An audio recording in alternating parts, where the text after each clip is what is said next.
What up, Wizards? It's Dev and Ziggy. You know, Dustmorn just came out about a week ago as I'm recording this video, and you know what that means. Time to talk about that new set, what comes out next, right? It's Magic in 2024 and 2025, and probably well into the 20s and 30s, but for now, let's talk about the fact that Mtg Foundations is coming out in paper on November 15th. Shockingly soon. That's like 6 weeks from now, and that means previews are going to start in like 3. Now, I guess that does mean I could have technically held out a couple of weeks before doing this video, but the patrons voted overwhelmingly for me to go ahead and get this thing out there, and I don't blame them, man. There's a lot of interest in this set. I think we're all a weird mix of fascinated and feeling a mounting sense of dread about this product. I did a whole video on my similar feelings about it a couple of months ago. Link in the description if you haven't seen it yet. I go into pretty great detail there, but needless to say, just the broad strokes on this thing are that it's a huge semi-core set that's about 50% reprints and 50% brand new cards, and most importantly, it's going to be legal in standard for like 5 years, so things could go right, but things could go wrong. And with a 5-year standard set, and by the way, it's at least 5 years, they've already kind of implied that they can extend it beyond 5 years if they want to, so a lot of scary stuff going on here. With a set that could be in standard that long, there's obviously a lot that could go wrong, and I address a lot of my concerns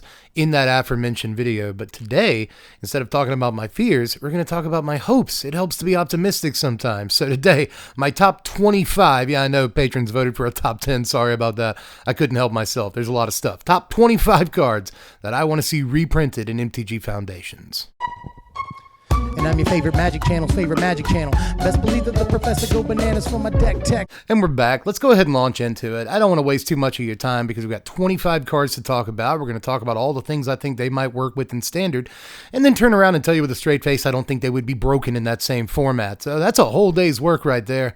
Let's go ahead and get to it with the honorable mentions. Starting with Momentary Blink. Look, this is a weird one that is very me specific because I have a lot of love and history with this card. But if you think this is like too bad or obscure for the list, this was almost Rescue from Urza's Destiny, which they actually reprinted a few years ago in the first Dominaria set, and like nobody cared. But I think nowadays maybe Rescue might be good with the Hopeless Nightmare deck, Nurturing Pixie, Fear of Isolation, whatever, return your permanents to your hand, doubles as a save your guide spell. Rescue's okay, that's all I'm saying. Get it out of here. Momentary Blink, on the other hand, I love this card, and I think it would actually be really sick in standard right now where there are a ton of creatures that want to be blinked and blink twice. Yeah, absolutely. Prototype creatures, Biza, and way beyond just those couple of guys. I have 2 more honorable mentions here, and one of them is just Overrun.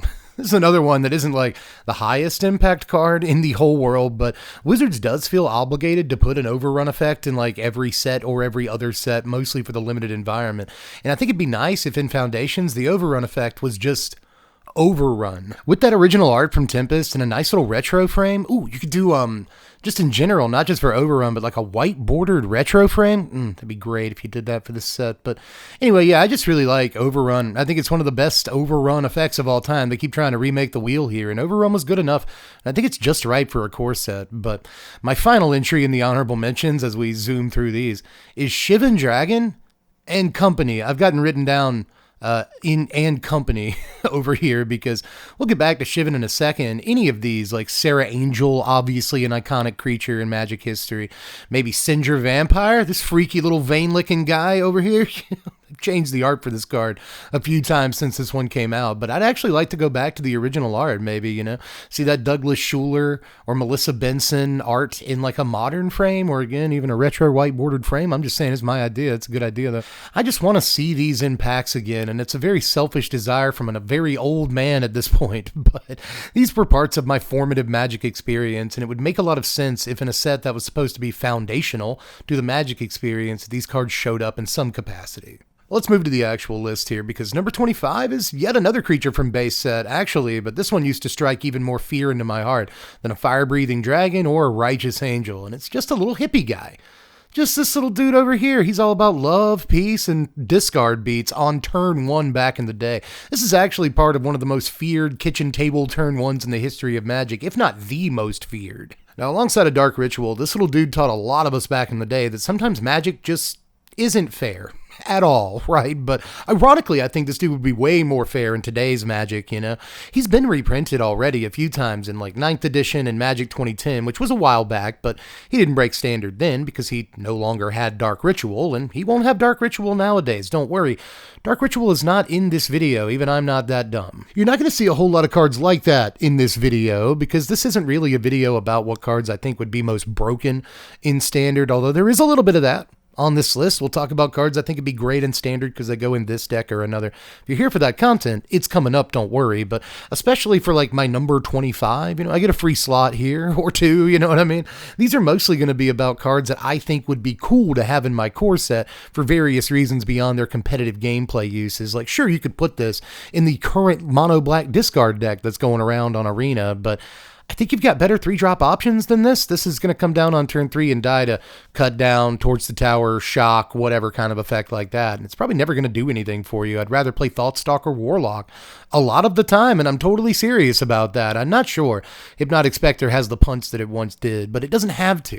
Maybe I want it to be part of the draft environment. Maybe a take on it. I don't know if we love that random discard anymore, but a take on Hypnotic Spectre, if nothing else, would be a cool part of the limited environment. Part of me, for obvious selfish nostalgic reasons, just wants to open a Hypnotic Spectre in a pack of cards in 2024-25. That'd be kind of fun, but it was, again, just like Shivan, Sarah, Force of Nature, all of them, a formative part of my Magic experience, and I think it'd be cool if 30 years later, some kids that are just starting because of Bloomborough and Magic Foundations, for that matter, being a good onboarding experience for Magic, I think it'd be cool if some newer players opened this in a pack of Magic cards and it became part of their formative experience. And if that's selfish, I'm very, very sorry. I'm going to move on to number 24 because I spent way too long on that card. Number 24 is actually Desert Twister here, originally printed in Arabian Nights, but I think a lot of us are more familiar with its revised edition incarnation. Now, I gotta admit, I don't think this card is like super playable in Standard or anything, but for the first time in the video, I should point out that there maybe are some standard lines with the card. Like, I could see an argument for it in Temur Doppelgang, which has all the mana in the world. It can get cards back from its graveyard with Invasion of Arcavios, right? And a couple of other ways it can do that. But apart from that, that deck will also sometimes play Ral, Crackling Wit, and if you can get the emblem off, cast a few spells and then cast a Desert Twister that storms like 6 times or whatever, like maybe you just take out all your opponent's permanents, lands included. I don't know, there's something fun going on with Desert Twister, and I'd like the option to have it in Standard, but I'd also like the option to have it in like a sealed event or something like that, where I think it'd be a cool card. And yeah, we're down to talking about sealed now, so it's obvious I don't think this is going to be like the format staple green removal spell that it used to be in Kitchen Table Magic in like 1995 or anything like that, but I do still think that this card has some fairly narrow niches in Standard that it could potentially fit into, and that's what a few spots on this list are going to be, like number 23, Phyrexian Ghoul. Now, I could have chosen a lot of very powerful cards to represent Urza's Saga, but instead we ended up on this little guy here. He's so cute. Right now in Standard, we have Bloated Processor, which is kind of like this, but you can only sacrifice Phyrexians to it, which I think is a little bit lame, right? Like, I want to be able to sacrifice anything, so whether you give us this or you give us, say, Nantuko Husk, as long as we get a creature like it, I'll be really happy with that decision. But as far as Flesh Gorger goes, this is a Phyrexian, so you can play it alongside Bloated Processor in your Phyrexians deck if you want to be sacking Phyrexians. Elisol Core, my fiance, that's a Phyrexian too, so I could definitely see a Phyrexian Aristocrats deck coming together where this is just copies like 5 through 8 of your Bloated Processor. But aside from that, I just like that we have it in other Elisol Core and Bartolome del Presidio decks and stuff like that. Aristocrat or Sacrifice decks in Standard really need some sort of top end, and 3 mana is often top end in decks like that. Just repeatable sacrifice outlet, exactly like this, and if it ever gets through for combat damage, the threat of activation can end the game quickly. Now for number 22, I really wanted to represent Future Sight somewhere on this list. That's a set that was very important to me, and I decided to pick a card that I don't think everyone will agree with. It's not Tarmogoyf. I actually do not put them past printing Tarmogoyf in this set whatsoever. It could easily happen. No, instead, I'm going to pick a card I think even fewer people would agree is necessarily safe, and mostly because of the limited environment. Number 22 is Sprout Swarm. Now, I think a lot of people are going to groan and roll their eyes here and be like, why would you want that to be part of the limited environment? My response being, because it was actually very fun when it was part of the limited environment. I like fun things. I also think there's a world where this is standard playable in like a Caretaker's Talent deck where you get to draw a card off of it every turn and stuff. That's not bad. Now, I think the biggest barrier to this is that I don't know that Wizards is going to reprint a bunch of old mechanics in this set, you know, like buyback probably won't be in this set, although please, that'd be awesome. Buyback for 5 years in standard.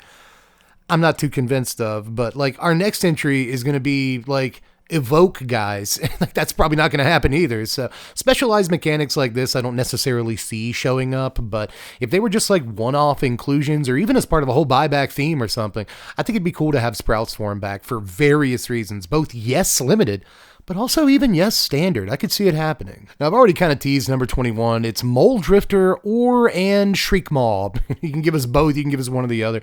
Again, I think it's much more likely that we get Divination and Doomblade, respectively, which is probably like exactly what it's going to be instead of these. But I really like these Evoke dudes. I think that they are sort of foundational in some ways to Magic. They are very famous cards, especially Mully.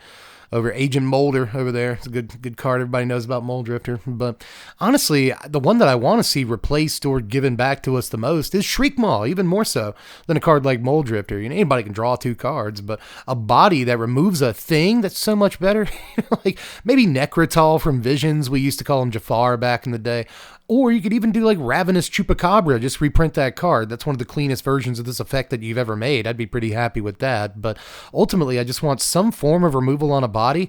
And if we get Shriek Maw and as a result we also get Mole Drifter, we'll not be upset by that. But for number 20, it's like kind of a weird one, I think. But if you want a Magic card that meets at all the crossroads of being super iconic, somewhat playable in standard while still not being broken at the same time, I don't think you could do a whole lot better than Atog. This is the first of a couple of entries on the list from Antiquities. That was a really good set, but I really don't think Atog would do too much in standard while still being like almost, maybe even perhaps, dare I say, totally playable all the time. You know, we got Clockwork Percussionist, which is a pretty sweet card to sacrifice to your Atog. Maybe it's a Breadcrumb. We just got that card in the last set. Could work. But we've also got like Crime Novelist from Murders of Karlov Manor. That whenever you sack an artifact, gets a +1/+1 counter, and you add a red, making Atog this sort of, you know, just like I was talking about with Phyrexian Ghoul, like a free, repeatable sacrifice outlet that's basically the engine for your deck in a lot of ways. But unlike Phyrexian Ghoul or Nantuko Husk, Atog would only cost 2 mana, which is actually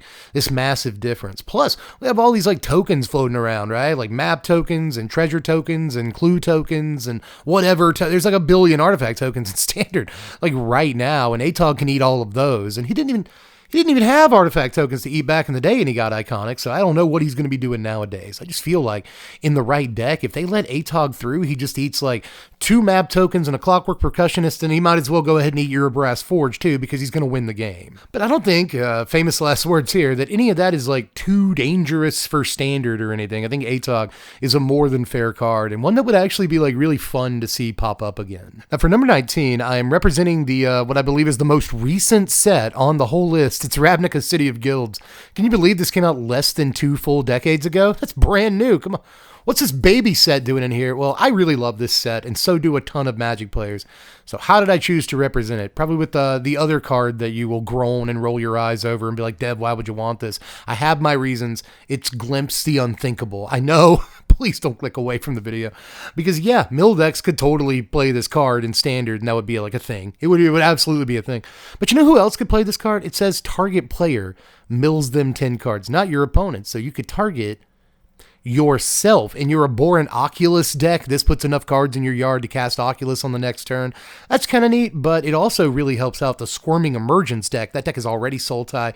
It can fit this card, mill itself 10, and then it can Squirming Emergence just about anything out of its yard on the next turn. And with use cases like that, I'm not really worried about the card milling me out. Like, we do have Jace in standard, and a couple of other cards that can mill you pretty quickly, but I'm just not sure that the mill deck truly exists, even with this card available in standard. Standard. What I'm more worried about is my opponent getting the Atraxa in their yard on turn 2 with stunning consistency. So the card might be a little bit too much for Standard, but maybe not for the reasons we might all think. Oh, and by the way, Wizards, if you don't give us this, can you at least give us Vision Charm instead? This is target player mills 4 cards on turn 1. So again, the Squirming Emergence players, the Oculus players, they can mill themselves 4 cards on 1 if they want to, but the card also does other things. It's only ever been printed in Visions ever and is not part of the reserve list. Be cool if it had a reprint. I don't know, man. I think it'd be sweet. But Glimpsy Unthinkable is the actual thing on the list. I just wanted to kind of get Vision Charm in here, like advocate for it somewhere on the list, and I think this is probably the best place to do it. But let's go with number 18, a card that I don't have a whole lot of arguments for. It's just Ball Lightning. It's Ball Lightning. The Dark is my favorite set of all time, and I wanted a card from it on this list somewhere, but I knew that it couldn't be like Blood Crypt or Maze of Ith or something.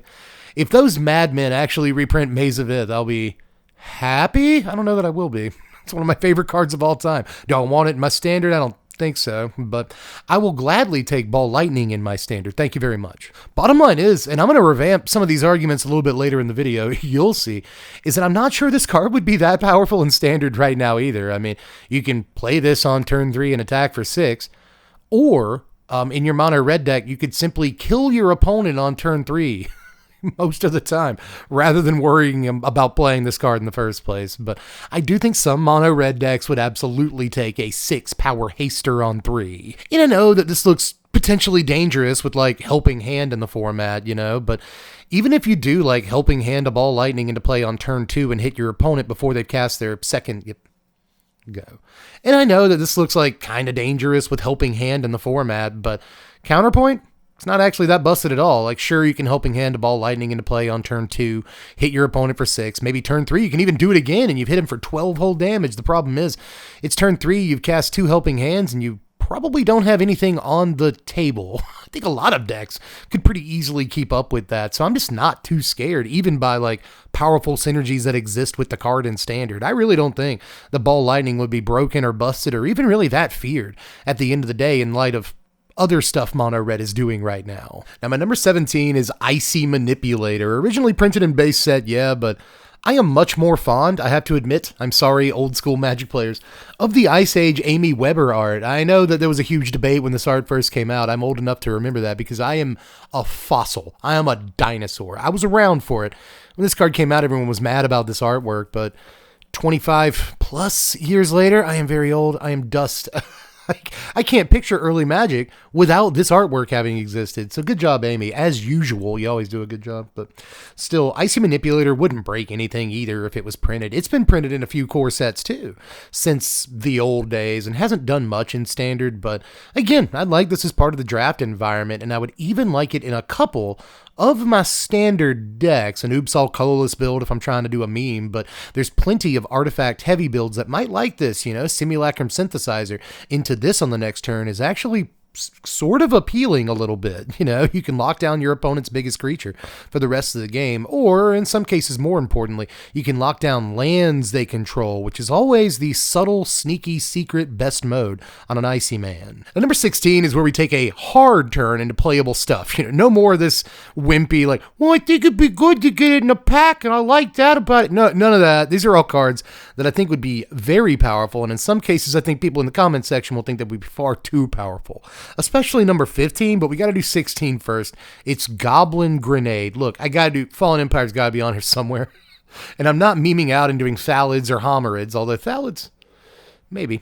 You see, there's going to be elves in the set. We already know Llanowar Elves is going to be in the set, and I wouldn't be surprised if there were a larger tie-in with other elves in this set. Like, Imperious Perfect from Lorwyn almost made this list, because I think they're going to want to put some sort of elven anthem effect in that set, right? So, on a similar tip, I think that goblins will probably be somewhat represented in this set as a creature type that, again, is foundational to not only the early days of Magic, but just Magic as a whole. So don't be surprised if you see some goblin synergies in this set. So there's one mark for the card right there. But also, we've already got like Runvelt Horde Master in Standard, which is an amazing Goblin Anthem that hasn't seen like any standard play, which is insane. It really should before it rotates.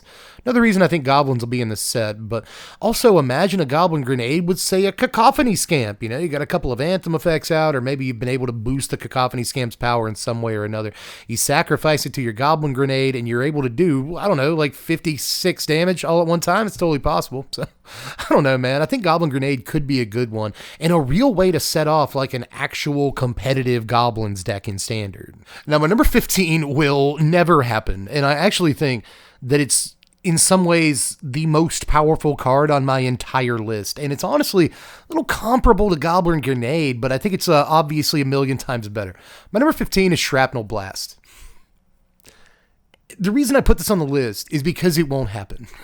You know what I mean? It's one of those where it's like there's just absolutely no possible way this will occur, but if it does, will I be down with it? I might be down with it. Honestly, we've, again, just like a couple of, entries ago when I was talking about Atog, we have artifacts that would love to be sacrificed. We have Clockwork Percussionist in this format right now, and that would be sick to sacrifice to a Shrap Blast. And again, just like I said with Atog, we got all them little tokens, your opponent will probably think more than twice about casting Get Lost on your guy if they know you have Shrapnel Blast. Do I want to give them 2 map tokens to sack the Shrapnel Blast? I don't know if I want to do that, but we have plenty of ways of getting artifact tokens on our side of the table and sacrificing them to Shrap Blast, and that might just be good enough. Not to mention Urabrass Forge. I'll bring that card up again. I mentioned it with Atog. A lot of synergy in these 2 cards, but yeah, Urabrass Forge, you get through with your huge Forge token that's like a 6/1 or whatever, and then you can just put the game away by sacking your Urabrass Forge to the Shrap Blast and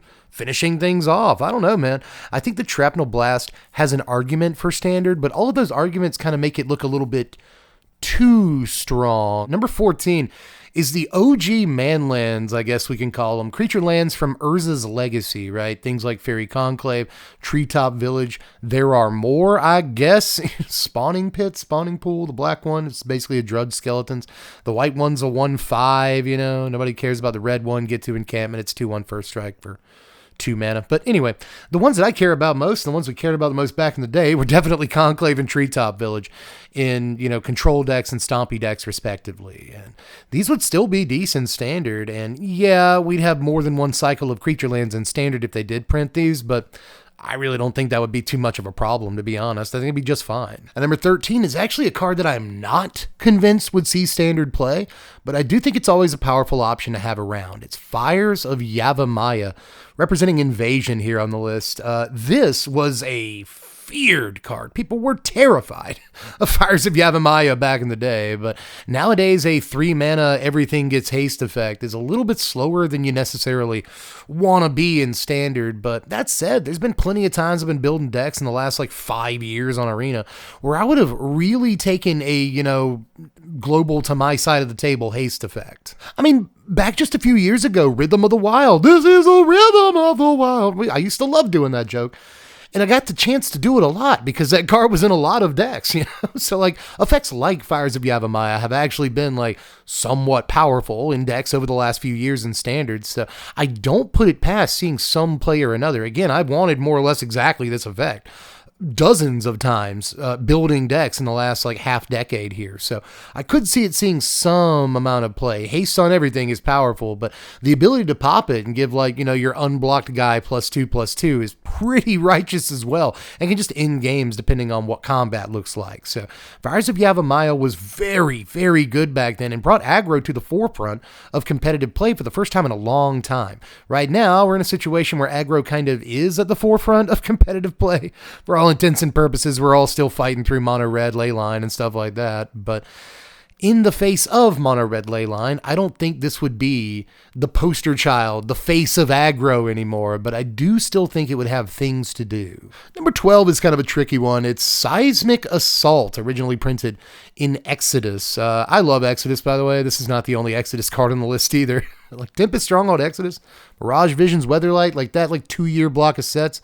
This is my jelly and my jam, baby. Those are my preserves. But still, yeah, Seismic Assault, again, kind of a weird looking card, but I think it would go really well in these like Lumra builds, right? Anything with like an Aftermath Analyst, or really anything that's playing stuff out of the graveyard, you know? I think there's a few things that a Seismic Assault could pretty easily work with in Standard. And if you have the full Monty, just discarding land cards into your yard, getting damage that way, Lumra them all back into play, and hit your opponent with Iridescent Vine Lasher when those lands come back into play, you can probably stack up 20 very quickly like that.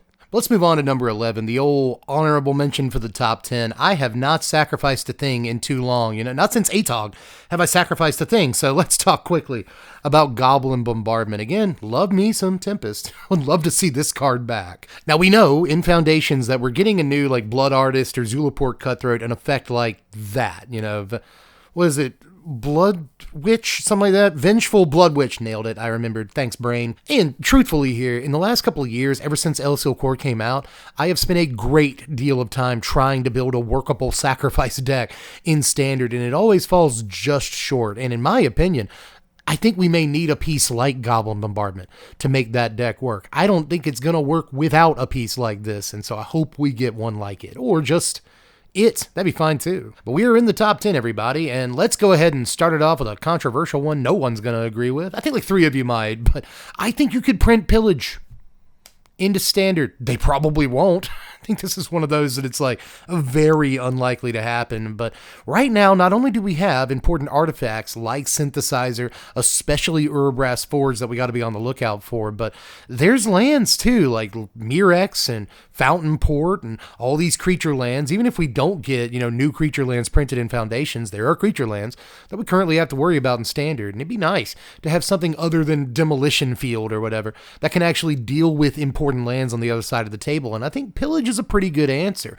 Only real, like, you know, heavy red decks are going to be able to play this in the first place, so you won't see it everywhere. And, you know, most of the decks that are heavy red enough to reliably cast this on turn 3 are mono red aggro decks anyway, that probably aren't going to cast this card regardless. They're not even going to put it in the sideboard, right? So I just don't think this messes up too much in Standard, although it does maybe tip the scales towards more red-based mid-range, which is fine because honestly, it's been like white and black based mid-range for the last couple of years, and I think red deserves a little bit of a leg up from time to time, and I think Pillage may be a great way of giving it to him. My number 9 is the only land on the entire list. What a distinction. What broken thing is it? Well, it's actually the humble Gemstone Mine over here from Weatherlight. I really wanted to represent Weatherlight too somewhere on this list. It's a set I got a lot of love for, and there were honestly a few cards I could have used, but I think the Gemstone Mine is the one I'd like to see the most. Now, what a lot of people forget about this card, because they're always kind of thinking about 4 and 5 color, you know, mid-range decks and stuff like that, is that this also really helps like 2 color aggro decks that are looking to end the game before that last counter would come off anyway. And by the time the last counter comes off, they have enough lands that they can kind of effectively lose a land, and it doesn't really matter. It does help out those 2 color aggro decks a good bit, and I'm not sure if it helps those too much, or honestly, just enough. You know, certain color pairs, like black-white, for example, don't have all of the untapped lands in the world, and something like Gemstone Mine would be a great supplemental piece to make sure they can get on the table early. Now, number 8 is the other Exodus card. It's Soul Warden over here. Now, I think these life gain decks could really use a dude to replace Lunarch Veteran, man. They are missing that man ever since he left Standard a couple of months ago, and Soul Warden would be not only the perfect thing to replace it, it would actually be better in most cases, I think, than even a Lunarch Veteran. You see, this little lady gains life whenever any creature comes into play, not just dudes under your control, so this will help you stave off the aggro onslaught a little bit, especially decks that put a bunch of tokens into play. They Gleeful Demolition, they hop to it, you gain a healing salve worth of life back. That's actually very sweet. It may be slightly too much, right? But I don't think so. They've reprinted this into core sets a couple of times in the past, and it's been fine in Standard, and I don't see why it should be any different now. But these life gain decks in Standard look just about set up to actually be halfway decent. They just got a brand new ley line.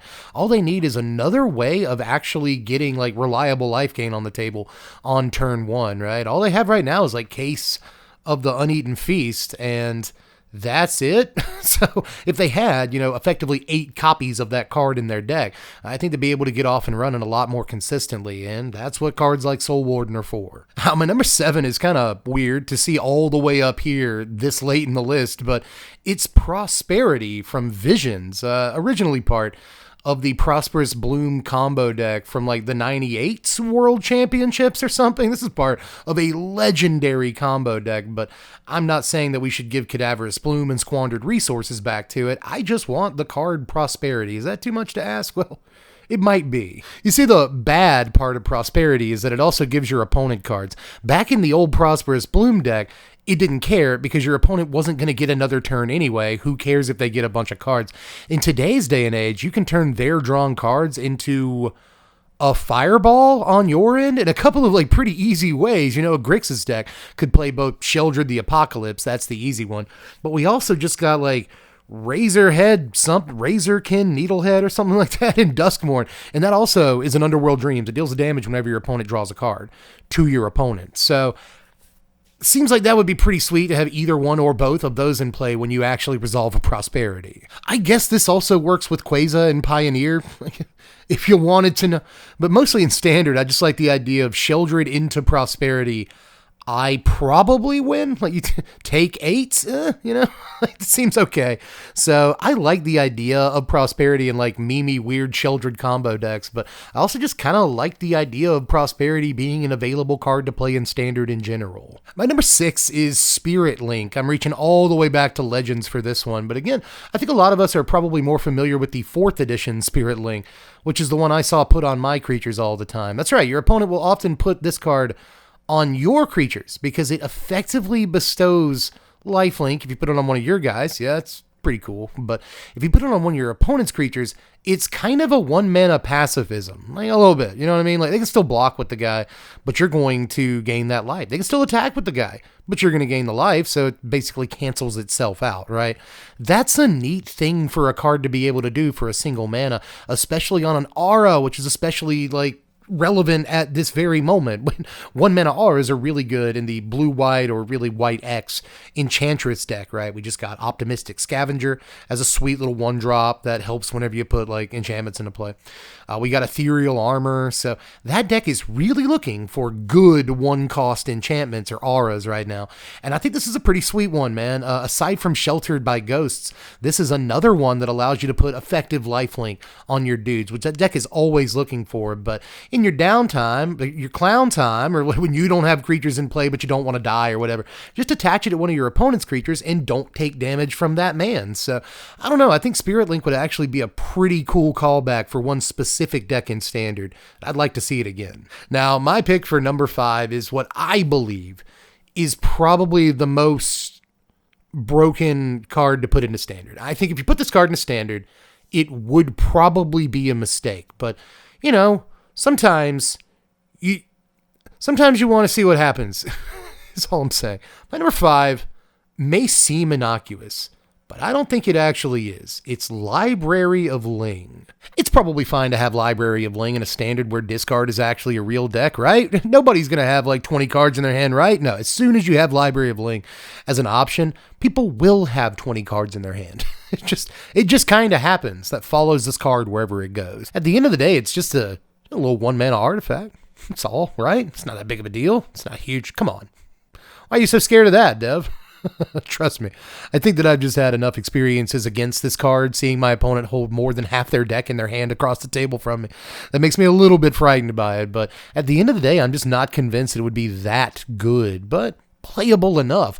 Maybe we could see it in Standard. But speaking of 1-mana artifacts, my number 4 is the other Antiquities card on this list. It's Felons Kane. I actually think, again, this wouldn't break too much, This was reprinted in Time Spiral Standard some 15 years ago and did nothing back then, but it all depends on what cards you have to play around it. In this case, I actually think this would be like interesting defense if there is a mill deck. If there is a Jace deck out there, then, you can protect against it. So that's pretty cool, but there's also like Doomsday Excruciator.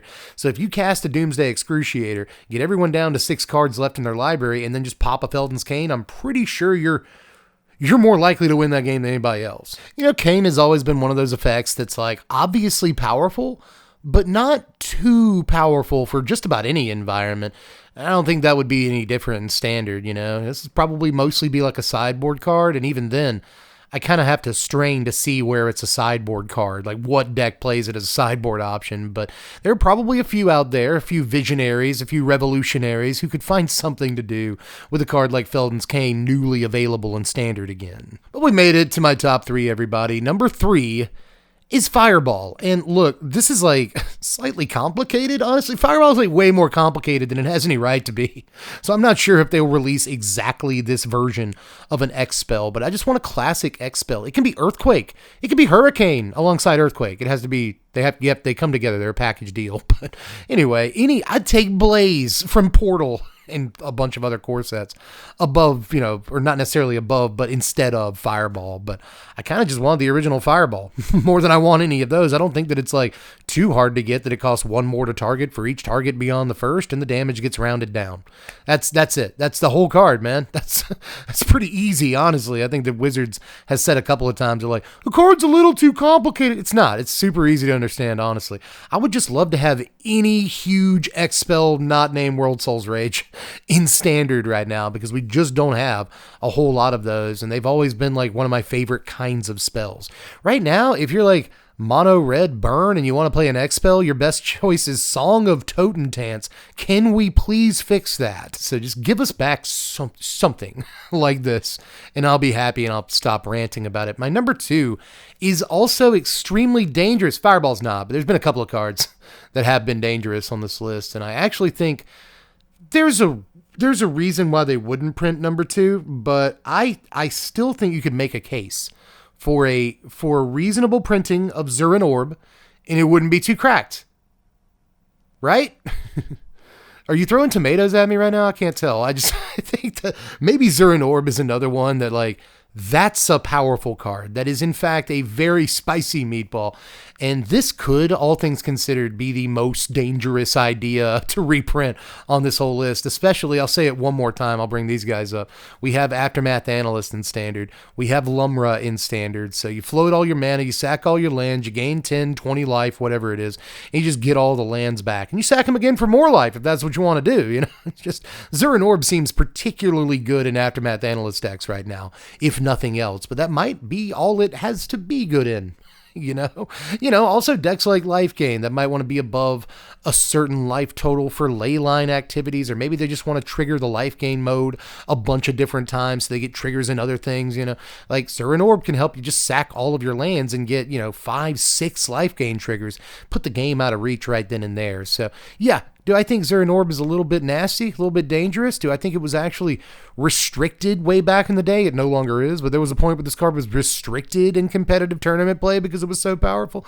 Yeah, I will acknowledge all of those things. I'll even acknowledge again that it's probably too good. But if they reprinted Zurn Orb into Standard, I think that there are not too many cards from this era of Magic. And again, I had to include a couple of cards from Ice Age. It's a set I love.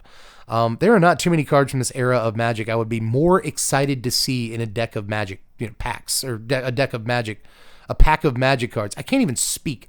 I'm so excited about like the possibility of seeing this card in Standard. But will it happen? Absolutely not. That's why we shouldn't get too crazy over it in the comments section. But I do want to kind of know how you guys feel about how this card would do in Standard, even though I think most of the discussion is going to be about number 1. And that's a real shame, because I think there's a few cards on this list we've already gone over, Zurn Orb being one of them, that are probably way more dangerous to reprint into Standard. But if there's one card in this video that I felt like I had to put at number 1, that I know everyone's going to be on about in the comments section, it had to be Lightning Bolt. Okay, just have it out. Go ahead. Give me a second. Calm down. Are we calm? Are we, Richard? Samantha? Are we calm? All right.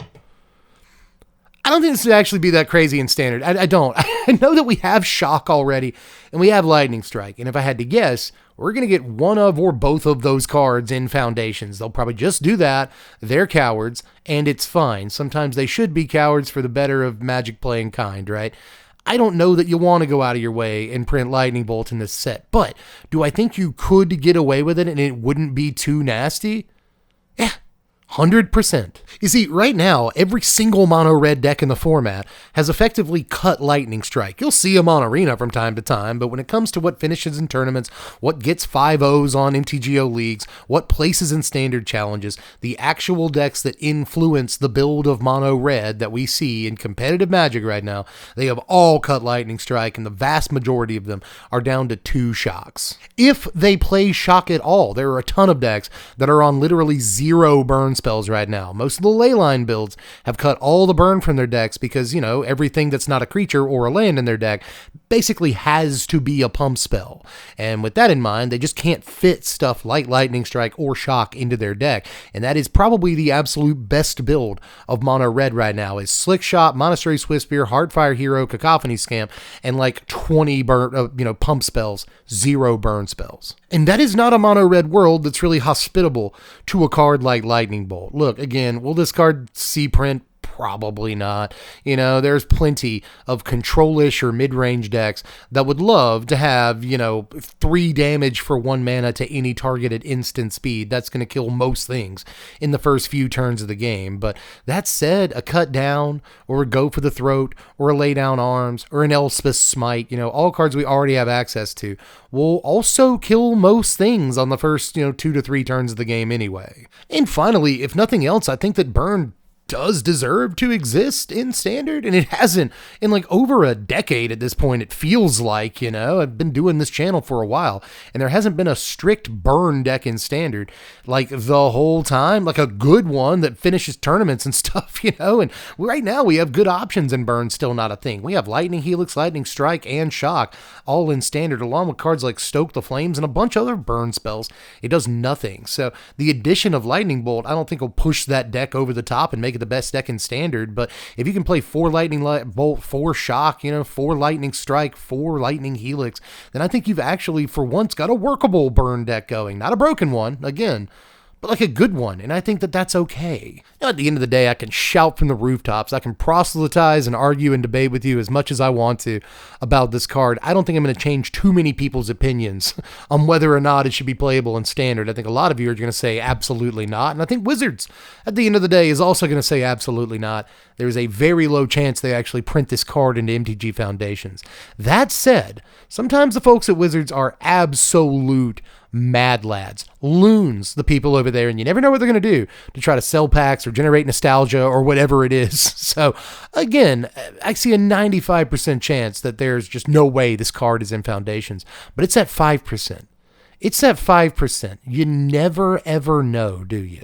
I mean, if you'd have told me a couple of years back there was going to be a Magic 30th Anniversary Edition that's basically a reprinting of like Alpha and Beta that just skirts past the reserve list, I wouldn't have believed you. That sounds completely far-fetched, you know what I mean? If you'd have told me that the rules committee for Commander was going to hand the keys over to Wizards of the Coast after all these years, I would have slapped you in the mouth. Why would you think that? But all of these things have come to pass, and way more crazy things, including just cards getting printed into sets that we never thought would get printed into sets. Like, a lot of wild stuff has happened over the last few years, and I don't put anything past the good folks at Wizards of the Coast. So again, I could see it happening, but I honestly think there's a decent argument for it too. But that's all I've got for the list. I think that was more than enough time. I thought I was going to be able to get through this one quickly. I never can. I've always got too much to talk about, especially when there's memories involved. But I hope you guys enjoyed it. And if there's anything that didn't show up on the list, and God forbid, this could have been a top 50. There's a lot of cards I wanted to talk about. I'm not going to get the chance to talk about. But still, if there's stuff that you would like them to reprint, maybe let us know down there in the comments section, because we didn't all start playing at the same time. And I think that there's going to be some sets that weren't necessarily formative for me that are formative for a lot of you. I took a break during Zendikar. Right? I took a break during the original Innistrad. Whereas for some people, the original Innistrad is the most important set that ever existed. So we've all got different stuff that's important to us. Let me know down there in the comments section. Before I get out of here, just do all the YouTube stuff. Before you hit the lights, hit the like button. It's the one shaped like a thumb. Sub to the sandwich for more content like this and beyond. Remember, Foundation spoiler season has to be coming up in 3 weeks or something at most. So if you want to be part of the spoiler season action, I guess sub to the channel, hit the bell for notifications, do the YouTube things. You can throw $1 into the Patreon pot if you want to vote on stuff. It's the whole reason I'm doing this video.